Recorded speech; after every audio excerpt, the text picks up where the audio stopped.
America को भारतर बड़ जवाब आसंतु जानिबा एहार सर्विसेस खबर विषय। भारत में धार्मिक स्वाधीनता कमिबारे लागिथिबा दाबी करुथुबा अमेरिकार फेडरल एजेंसी एक रिपोर्ट को वैदेशिक व्यापार मंत्रालय विरोध करिछि। अमेरिका अंतर्जातीय धार्मिक स्वाधीनता कमिशन तथा USCIRF द्वारा प्रकाशित एही रिपोर्ट को पक्षपातिता एवं राजनैतिक उद्देश्य मूल बोली भारत सरकार वर्णना करिसंती।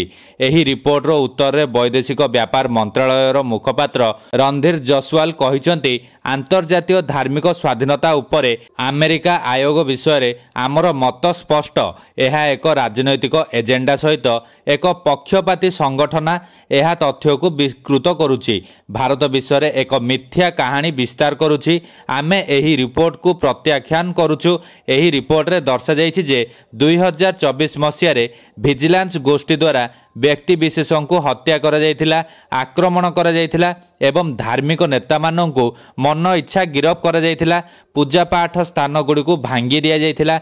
एही रिपोर्ट रे धार्मिक संख्यालघुओं प्रति हिंसा सृष्टि करथिबा तथा नागरिकत्व संशोधन अधिनियम तथा CAA एवं राज्य स्तरीय परिवर्तन विरोधी आईन समेत आईन रे परिवर्तन आनिबा पई भूल तथ्य तथा घृणा भाषण व्यवहार करा जायथिबा अभियोग होईछि। स्वराष्ट्र विभाग एभली कार्य को बंद करने को अमेरिका को अनुरोध करिछि एवं अमेरिका मध्यरे मानविक अधिकार समस्यार समाधान उपरे आयोग ध्यान देवा उचित बोली परामर्श देइछि। 7 पृष्ठार USCIRF तथ्य नागरिकत्व संशोधन अधिनियम उपरे मध्य आलोचना करा जाउछि। विशेष करी 2020 दिल्ली दंगा सहित जड़ित भाषण संपर्क में पूर्वतन JNU अनुसंधान छात्र उमर खालिद को गिरफ्तारी उपरे दर्शा जाइछि। एही रिपोर्ट रे उल्लेख करा जाइछि नेशनल रजिस्टर ऑफ सिटीजन्स तथा IRC CAA सहित मिलित होई अण नागरिकों को टार्गेट करबा पई